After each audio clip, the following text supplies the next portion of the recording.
ბრიტანული მედია აცხადებს, რომ თეირანის გამდიდრებული ურანის მარაგი, როგორც ჩანს, არ დაზიანებულა შეერთებული შტატების მიერ ირანის ბირთვულ ობიექტებზე თავდასხმების შემდეგ. Financial Times-მა ინფორმაცია გაავრცელა იმ ევროპელი ოფიციალური პირების მიერ მოწოდებული ცნობების საფუძველზე, რომლებსაც დაზვერვის წინასწარი მოკვლევის შედეგები წარედგინათ. წყაროების მიხედვით ევროპაში ვარაუდობენ, რომ ირანის თითქმის 410 კილოგრამი ურანი, რომელიც იარაღისთვის საჭირო დონეზე არის გამდიდრებული, არ განადგურებულა ვაშინგტონის თავდასხმების შედეგად.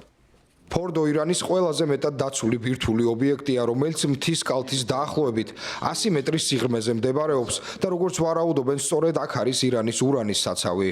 ევროპის დაზვერვის წინამონაცემებით ფორდოდან ურანი შეერთებული შტატების იერიშებამდე გაიტანეს. თუმცა თეთრი სახლის პრეს-სპიკერმა კაროლაინ ლევიტმა ხუთშაბათს გამართულ ბრიფინგზე განაცხადა, რომ ფორდოდან ურანის მარაგი არ გაუტანიათ. ლევიტის თქმით, თეთრი სახლი ყურადღებით აკვირდება ვითარებას და დასძენს, რომ მსგავსი ქმედების არანაირი ნიშანი არ გამოკვეთილა. ევროპული შეფასება სავარაუდოდ არ მოეწონება პრეზიდენტ დონალდ ტრამპს, რომელიც ამტკიცებს, რომ ვაშინგტონის დარტყმა ირანის ბირთვული პროგრამა გაანადგურა. ტრამპის განცხადებას ეთანხმება ისრაელის ეროვნული ბირთვული სააგენტო, თუმცა პენტაგონის სადაზვერვო სამსახურმა საკუთარ ანგარიშშიც დაადასტურა, რომ ზიანი მინიმალურია.